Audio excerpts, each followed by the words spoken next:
दादा प्लेसमेंटचा काय सीन आहे इथं? कारण विषय असा आहे की जे PCIT काहीतरी जी सेल आहे PCIT, हां PC ते त्याचे बेनिफिट्स वगैरे होतात हे तुम्ही मला मगाशी सांगितलं. पण जे काही नवीन विद्यार्थी येतात कॉलेजला CET किंवा JEEचा पेपर दिल्याच्या नंतर त्यांच्या डोक्यात थोडीशी हवा असते नाही का की बाबा पॅकेज भेटलं पाहिजे, एवढं कॅम्पस पाहिजे, कॅम्पस सुंदर पाहिजे, फॅकल्टी हे ते. तर त्या हिशोबाने ओव्हरऑल तुझा एक्सपिरियन्स कसा आहे की आता तू सध्या फर्स्ट इयरलाच आहेस पण वर्षभरामध्ये तुला एक्सपिरियन्स काय आला आहे? तसं बघितलं माझ्यासमोरच खूप प्लेसमेंट झाले ऑन कॅम्पस ऑफ कॅम्पस. तर कॉलेजचं तसं PCIT जर म्हटलं आपण खूप आधीपासून जी ट्रस्ट आली होती आणि सगळं PCCI PCR NIT ह्या कॉलेजला कव्हर करून ह्यांचे प्लेसमेंट वगैरे खूप चांगले. तसं आपण बघू पण शकतो की पोरांना भेटतात 24-24 लाखाचे मागच्या वर्षी NGCच्या या पोराला भेटले पॅकेज ॲमेझॉनमध्ये.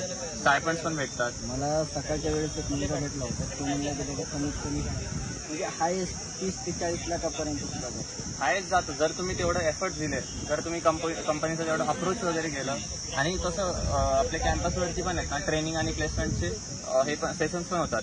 इकडं होतात काही काही वेळेला स्वतः जाऊन जातात. तेवढं कल्चर आहे इंटर कॉलेज जो कल्चर असतो तेवढं PCETचा एवढा त्यांनी ट्रस्ट बनवलं आहे. तसं इंटर कॉलेजचे पण बेनिफिट्स आपल्याला खूप भेटतात. काही काही जे प्रोग्राम्स वगैरे होतात ते इकडं पण होतात खूप काही PCETला पण होतात. जे PCETचे हेड आहेत रवंदळे सर ते पण थोडेफार स्टुडंट इन्व्हेस्टिक प्रोग्राम्स वगैरे किंवा जर प्रोग्रामिंग लँग्वेजेसचं वगैरे असेल हे पण सेशन्स वगैरे कंडक्ट होत असतात.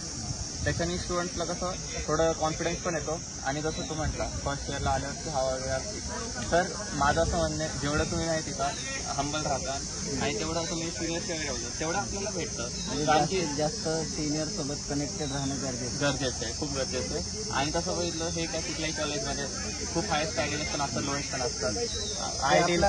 आपल्यावरती एफर्ट घेतले तर होईल. हो पण ओव्हरऑल जे आता काही जण म्हणतात की बाबा मला PCCOEला पाहिजे होतं पण त्याच्यात नाही भेटलं मला, पण जर त्यात भेटत नसेल तर तसं बघितलं PCCOEला जे प्लेसमेंट होतात सेम प्लेसमेंट NITला आहे. तर तुम्ही PCCOEला घ्या NITला घ्या. फक्त एवढंच आहे PCCOEचा कल्चर खूप आधीपासून आहे, कॅम्पस मोठा असते आणि ह्याचा पण कॅम्पस आहे बऱ्यापैकी. आणि जर तुम्हाला फक्त प्लेसमेंटसाठी यायचं असेल ना PCCOE नाही भेटले अर्ध्यावेळी तुम्हाला CS ब्रांचेस पाहिजे असेल तर कुठली वेगळी ब्रांच पाहिजे असेल तर प्लेसमेंट तुम्हाला सेम भेटणार आहे. बाकी सगळ्या गोष्टी पण सेम आहे आणि तुम्हाला सेशन्स वगैरे होत असतात जे PCCOEला पण आपण जातच असतो. तर एवढं काय फरक जाणवत नाही.